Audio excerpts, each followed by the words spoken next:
کی بندگی کر کے تم فلاح پاؤ گے، رب کی بندگی کر کے تم فلاح پاؤ گے، ہر اذان میں تم کو نصرتیں بلاتی ہے، کیوں اداس پھر۔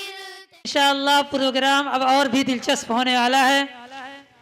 اس سے پہلے آئیے ایک سلگتا موضوع مدارس اسلامیہ حکومت کے شکنجے میں، اس عنوان کو چھیڑا جائے، جس کے لیے میں آواز دیتا ہوں محمد ارمان سلمہ درجہ حفظ کو کہ وہ آئیں اور تقریر پیش کرے اس شعر کے ساتھ کہ چراغ ہی نے اجالوں کی پرورش کی ہے، چراغ ہی نے اجالوں کی پرورش کی ہے، چراغ ہی سے اجالے ثبوت مانگتے ہیں، ہم اہل دل سے ہماری وطن پرستی کا، ہم اہل دل سے ہماری وطن پرستی کا، وطن کو بیچنے والے ثبوت مانگتے ہیں۔ السلام علیکم ورحمۃ اللہ وبرکاتہ۔ نحمدہ ونصلی علی رسولہ الکریم، اما بعد، اعوذ باللہ من الشیطان الرجیم، بسم اللہ الرحمن الرحیم۔ یریدون لیطفئوا نور اللہ بافواہہم واللہ متم نورہ ولو کرہ الکافرون۔ صدق اللہ العظیم۔ معزز سامعین کرام، قابل قدر مہمان اعظام، دستور ہند میں آرٹیکل 30 کے روح سے مسلمانوں کو تعلیمی ادارے قائم کرنے اور ان کا نظم و نسق چلانے کا حق حاصل ہونے کے باوجود آج مسلم تنظیموں اور ٹرسٹوں کے ذریعے قائم کردہ دینی اداروں کو متعدد خارجی مسائل کا سامنا ہے۔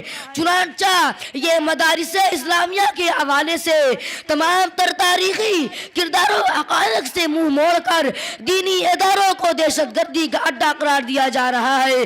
باغیانہ مزاج رکھنے کا الزام لگا کر آئے دن حملے ہو رہے ہیں۔ مسلمانوں کو پریشان کرنے اور اسلام سے دور کرنے کی پوری کوشش کی جا رہی ہے۔ معمولی باتوں کو ہوا بنا کر میڈیا کے توسط سے دنیا کے سامنے پیش کیا جا رہا ہے۔ عربی مدارس کو بند کرنے اور ان پر قبضہ کرنے کا بہانہ تلاش کیا جا رہا ہے۔ مدارس اسلامیہ جو ملک کے لیے سالمیت اور قومی یکجہتی کی پہچان ہے، انہیں ملک کے لیے خطرہ بتلایا جا رہا ہے۔ یہ ملک کی بد نصیبی ہے کہ آج مدارس اسلامیہ کو قومی و ملی سالمیت کے لیے خطرہ تصور کیا جا رہا ہے، ورنہ یہی وہ مدارس ہیں جنہوں نے باہمی یکجہتی اور ہم آہنگی کے فروغ میں اپنی خدمات اور کارناموں کے گہرے نقوش ثبت کیے ہیں اور ملک کو امن و امان اور صلح و آشتی کے معیار فراہم کیے ہیں۔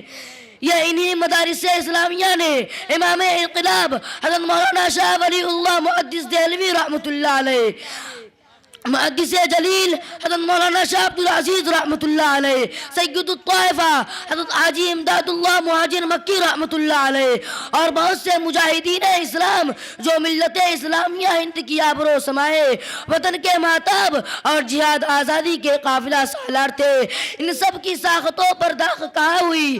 ان میں شوق و جہاد، جوش انقلاب اور آزادی وطن کے لیے جان نثاری کا جذبہ کس نے پیدا کیا؟ یہ انہی مدارس اسلامیہ اور ان سے متعلق علماء کرام کا تحفظ ہے۔ لیکن افسوس کی یہ مدارس جو امن و آشتی کا گہوارہ، علم و آگہی کا مینارہ اور جمہوری روایات اور ہم آہنگی و یکجہتی کے حوالے سے تاریخ عظیم کا شہ پارہ ہے، دشمنان اسلام اور ملک کی فسطائی طاقتوں کی آنکھوں میں بری طرح کھٹک رہے ہیں۔ حکومت کے زیر سے کبھی مدارس و مکاتب میں ہندو دھرم کے خلاف سازش رچنے کا پروپیگنڈا کیا جا رہا ہے اور کبھی مرلی منور جوشی جیسا بیمار ذہن انسان مدارس و مکاتب کے نصاب و نظام کے خلاف رائے زنی کرتا دکھائی دیتا ہے، تو کبھی یہ کہہ کر مدارس کو شکنجے میں کسا جا رہا ہے کہ وشو ہندو پریشد مدارس و مکاتب کے خلاف خود کارروائی کرے گی۔ حکومت کی یہ ناپاک سازش صرف رفیع پور اور اس کے ارد گرد واقع دینی مدارس کے لیے نہیں، بلکہ پورے ملک کے ہزاروں دینی مدارس اس وقت حکومت کے نشانے پر ہے۔